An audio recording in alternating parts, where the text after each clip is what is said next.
जय श्री कृष्ण। आज की वीडियो में हम श्रीमद् भगवद गीता के 13th चैप्टर 13वें चैप्टर के 8वें श्लोक पर विस्तार से चर्चा करेंगे, जिसमें भगवान श्री कृष्ण अति गोपनीय ज्ञान को प्राप्त करने वाले अनुसूय के कौन कौन से गुण होने चाहिए वो बता रहे हैं। अनुसूय का अर्थ होता है जो किसी से द्वेष ना करता हो, किसी से ईर्ष्या ना करता हो, जो दोष दृष्टि से रहित होता हो, और ऐसा ही व्यक्ति केवल अति गोपनीय ज्ञान को प्राप्त करने का अधिकारी होता है, क्योंकि ये तो वो ज्ञान है जो विज्ञान से उपजा हुआ है, अनुभवजन्य ज्ञान है। और ये ज्ञान जिसको प्राप्त हो जाता है वो सारे दुखों से मुक्त हो जाता है, क्योंकि उसे सृष्टि के उन सभी रहस्यों का बोध हो जाता है जो यूं ही हर किसी को मालूम नहीं होता। तो कौन कौन से गुण व्यक्ति को अनसूय बनाते हैं उसकी चर्चा 13वें अध्याय के 8 से लेकर 12 तक के श्लोकों में भगवान श्री कृष्ण ने की है।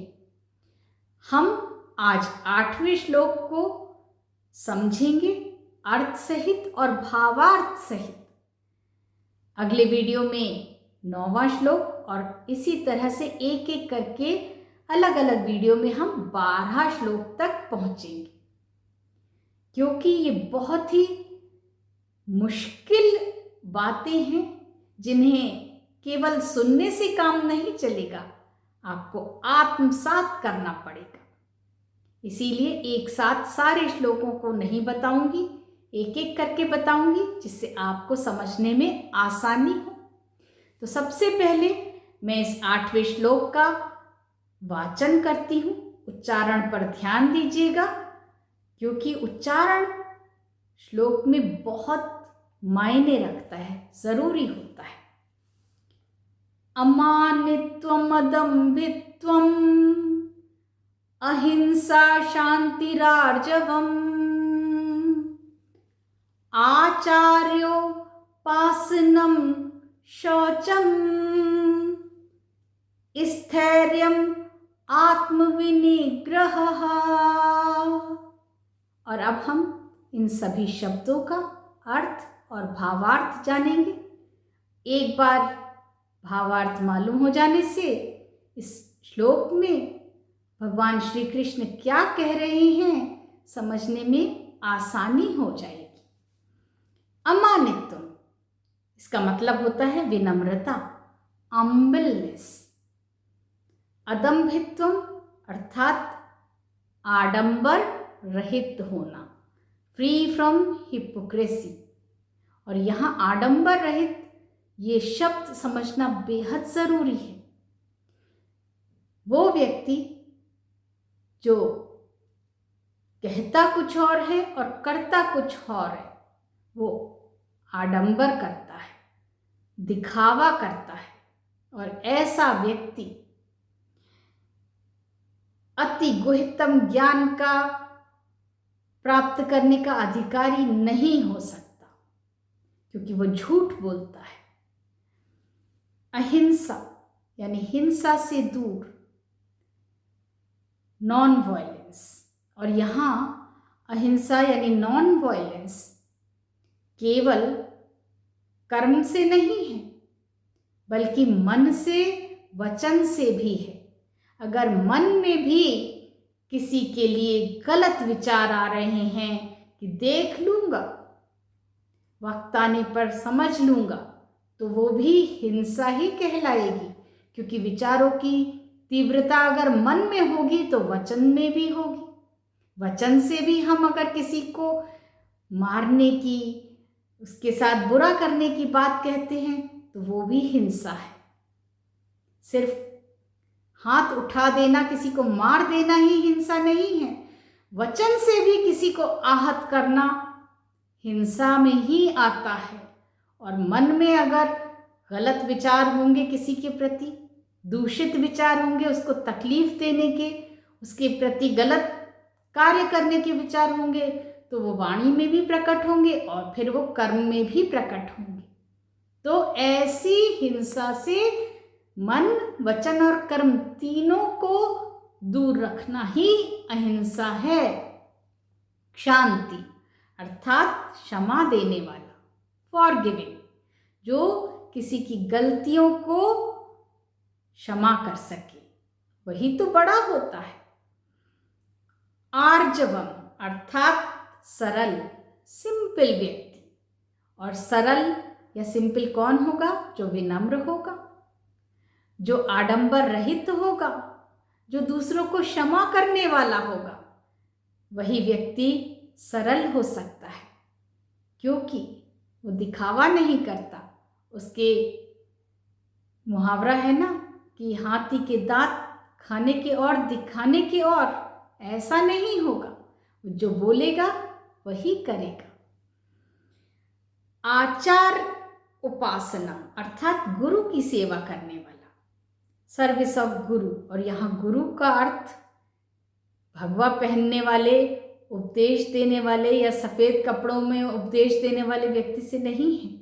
यहाँ गुरु का अर्थ उस बड़े व्यक्ति से है जो इन सब गुणों पर अमल करता हो, जो सही मार्ग दिखाता हो, जो हिंसा करने से रोकता हो, जो चाहे कितनी भी परिस्थिति कठिन हो मगर गलत रास्ते पर चलने का सुझाव नहीं देता हो, वही गुरु होता है। फिर चाहे वो आपकी माँ हो, आपका अपना बालक हो, मित्र हो, ये प्रकृति हो, ये भी हमारी गुरु है।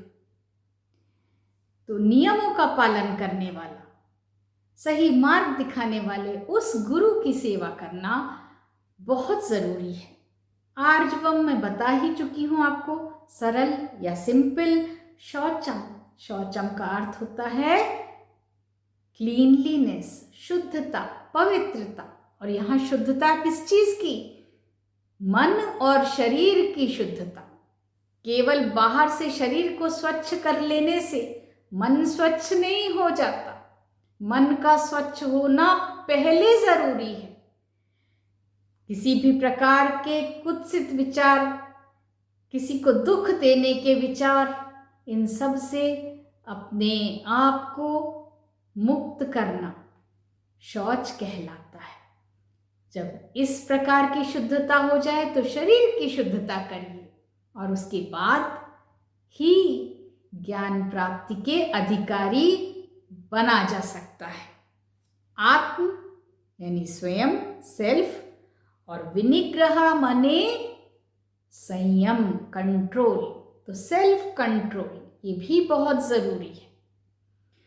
तो अब जबकि हम इन सारे शब्दों के अर्थ और भावार्थ भी समझ गए हैं, तो ये श्लोक समझना बहुत ही आसान हो गया हमारे लिए कि कौन व्यक्ति अनुसूय हो सकता है। उसकी पहली सीढ़ी है ये सारे गुण, कि उसके अंदर विनम्रता हो, वो आडंबरों से रहित हो, हिंसा से दूर रहे, क्षमा देने वाला हो, सरल हो, गुरु की उपासना करने वाला हो, सेवा करने वाला हो, मन और शरीर से वो साफ हो, शुद्ध हो, और स्वयं पर संयम रखने वाला हो। क्योंकि इन सब गुणों पर चलने के लिए सेल्फ कंट्रोल होना बहुत जरूरी है। ये गुण सिर्फ किसी को बता देने में बहुत आसान लगते हैं, लेकिन इन पर अमल करना बहुत मुश्किल होता है। और इन गुणों पर अमल करने के लिए सेल्फ कंट्रोल की सख्त ज़रूरत होती है, बेहद ज़रूरत होती है। तो जिसके अंदर ये सारे गुण होंगे वही अनुसूय बनने की पहली सीढ़ी पार कर सकता है। और अनुसूय होना कितना ज़रूरी है ये मैं आप लोगों को पिछले वीडियो में बता ही चुकी हूँ, क्योंकि अनुसूय को ही अति गुह्यतम ज्ञान प्राप्त करने का अधिकार है। अगले वीडियो में 9वें श्लोक की व्याख्या करेंगे। आज का वीडियो इस श्लोक के वाचन के साथ समाप्त करती हूँ। अमानित्वमदम्भित्वम् अहिंसा शान्तिरार्जवम् आचार्योपासनं शौचं स्थैर्यम् आत्मविनिग्रहः।